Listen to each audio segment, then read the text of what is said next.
നമസ്കാരം പ്രിയമുള്ളവരെ.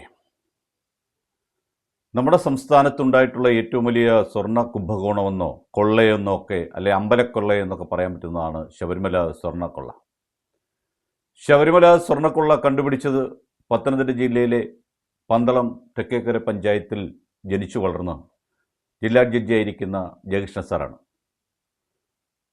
നിയമത്തിൻ്റെ തലമുടി നാരിഴ കീറിമുറിച്ച് വിധി പ്രഖ്യാപിച്ചുകൊണ്ടിരിക്കുന്ന അല്ലെ പ്രസ്താവിച്ചുകൊണ്ടിരിക്കുന്ന ജഡ്ജിയാണ് അദ്ദേഹത്തിൻ്റെ ജഡ്ജ്മെൻറ്റിൻ്റെ പുറത്തൊരു അപ്പീൽ പോയാൽ പോലും രക്ഷപ്പെടാൻ പറ്റാത്ത രീതിയിൽ തെളിവുകളെ അങ്ങേറ്റം കോർത്തിണക്കിയാണ് അദ്ദേഹം ഓരോ ജഡ്ജ്മെൻറ്റും പല സമയങ്ങളിൽ എഴുതിയിട്ടുള്ളത്.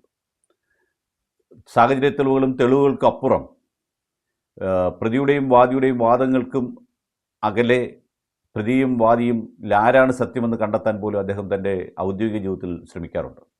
അദ്ദേഹം ബഹുമാനപ്പെട്ട കേരള ഹൈക്കോടതിയുടെ നിർദ്ദേശപ്രകാരം പത്തനംതിട്ട സ്പെഷ്യൽ കമ്മീഷണറായിരിക്കെ കഴിഞ്ഞ വർഷം കൊടുത്തതാണ് ശബരിമല കൊള്ളയ്ക്ക് അടിസ്ഥാനപരമായ കാരണം.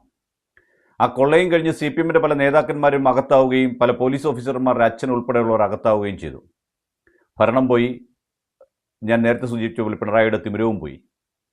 ഇതെല്ലാം കഴിഞ്ഞ സമയത്താണ് K. പത്മകുമാർ കഴിഞ്ഞ ദിവസം തൻ്റെ അടുത്ത സുഹൃത്തുക്കൾ എന്ന രീതിയിൽ മലയാള മനോരമയുമായി ബന്ധപ്പെട്ട് അവരുടെ ലേഖകനോട് പല രഹസ്യങ്ങളും ചെറുതായി ചോർത്തി കൊടുത്തുകൊണ്ടിരുന്നു.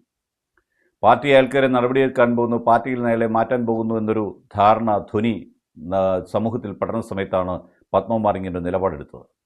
ആ നിലപാടെടുക്കാൻ കാരണം എന്താണെന്ന് വെച്ചാൽ പത്മകുമാറിൻ്റെ വിജയേട്ടനായിരുന്നു ശ്രീ പിണറായി വിജയൻ. പത്മകുമാർ അത്ര നല്ല പുള്ളിയാണെന്ന് വെച്ചാൽ അല്ല എന്നുള്ളതാണ് മറ്റൊരു കാര്യം.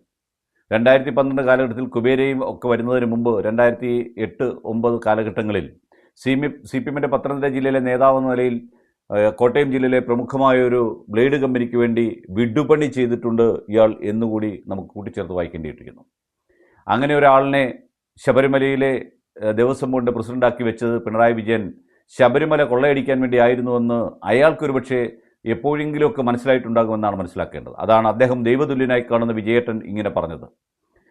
വളരെ കൃത്യമായി സ്ത്രീകളെ കയറ്റുന്നതിന് വേണ്ടി അയാളെ അവിടെ നിന്ന് തിരുവനന്തപുരത്തേക്ക് വിളിച്ചു വരുത്തുകയും അതിനുശേഷം സ്ത്രീകളെ കയറ്റിയതിന് ശേഷം വിജയേട്ടനെ കണ്ടപ്പോൾ വിജയേട്ടൻ ഞാൻ അങ്ങനെ ഒരു കാര്യം അറിഞ്ഞിട്ടില്ല എന്ന് പറയുകയും അയാളുടെ പേഴ്സണൽ സെക്രട്ടറിയെ വിളിച്ചിട്ട് അങ്ങനെ ഒരു സംഭവം ഉണ്ടായോ എന്നൊക്കെ ചോദിച്ച് ഇയാളെ തോളെ തട്ടി ഇതൊക്കെ വെച്ചോ എന്ന് പറഞ്ഞ് വിടുകയും ചെയ്തതായിട്ടാണ് നമുക്കറിയാവുന്നത്. ശബരിമല ഉൾപ്പെടെയുള്ള കേരളത്തിലെ മുഴുവൻ ദേവസ്വങ്ങളിലുള്ള കമ്പ്യൂട്ടറുകൾ മാറ്റിയെടുത്ത് പുതിയ കമ്പ്യൂട്ടർ സ്ഥാപിക്കാൻ പിണറായി വിജയൻ്റെ മകൾ ഒരു പരിപാടി നടത്തിയിരുന്നു. അതിൽ പത്മകുമാർ ഇപ്പോൾ പുതിയതായി വാങ്ങിയതാണ്, അതുകൊണ്ട് മാറ്റാൻ പറ്റില്ല എന്ന് പറഞ്ഞതോടുകൂടി അതിൽ മാറി നിൽക്കുകയും അയാളോട് അതിനുശേഷം അങ്ങേയറ്റം അമർഷം പ്രകടിപ്പിക്കുകയും ചെയ്തു വീണ വിജയൻ എന്നുള്ളതാണ് മനസ്സിലാക്കേണ്ടത്. അച്ഛൻ മുഖ്യമന്ത്രിയും മകൾ കച്ചവടക്കാരിയുമായിരുന്ന ഒരു ഭരണ കൃത്യമായിരുന്നു, കർമ്മമായിരുന്നു നമ്മുടെ നാട്ടിൽ നടന്നിരുന്ന ഉറപ്പാണ്. ശബരിമലയിലെ പഞ്ചലോഹ വിഗ്രഹം, അകത്തെ വിഗ്രഹം അവിടെ ഉണ്ടോ എന്നുള്ളത് ഒന്ന് പരിശോധിക്കേണ്ടതാണ്. നമുക്ക് പറ്റുന്നില്ലല്ലോ. ഒരുപക്ഷെ തന്ത്രിയുടെ അറസ്റ്റോടുകൂടി ഉദ്ദേശിച്ചത് തന്ത്രിയെ കൊണ്ടുവന്നിട്ട് ഈ വിഗ്രഹം അടിച്ചു മാറ്റാനുള്ള ശ്രമമായിരുന്നു. വിഗ്രഹം അടിച്ചു മാറ്റിയതിന് ശേഷം തന്ത്രിയെ അതിലേക്ക് പെടുത്താനായിരുന്നു ഉദ്ദേശിച്ചത്.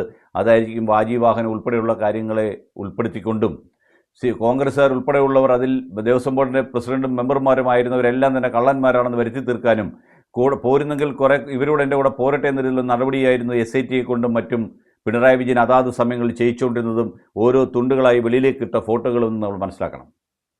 ഈ ശബരിമലയിൽ അടിച്ചു മാറ്റിയ സ്വർണം കൊണ്ട് മാത്രം അതിൽ ഒരു വിഹിതം കൊടുത്ത് പാർട്ടി ആസ്ഥാനം പണിയുവാനും യുവമാർക്കൊക്കെ കയറിക്കിടക്കാൻ വേണ്ടി അവിടെ ഫ്ലാറ്റ് പണിഞ്ഞതായിട്ടും നമുക്ക് മനസ്സിലാക്കാൻ സാധിക്കുന്നുണ്ട്.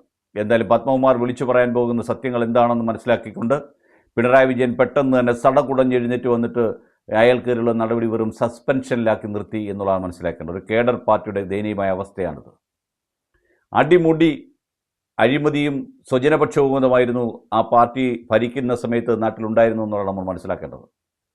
അയ്യപ്പൻ അവിടെ ഉണ്ടോ എന്ന് പോലും പലരും ശരിക്കും പറഞ്ഞാൽ സംശയിച്ചുകൊണ്ടിരിക്കുക. അയ്യപ്പൻ എന്ന് പറയുന്നത് നമ്മൾ കാണുന്ന പഞ്ചലോഹ വിഗ്രഹമാണ്.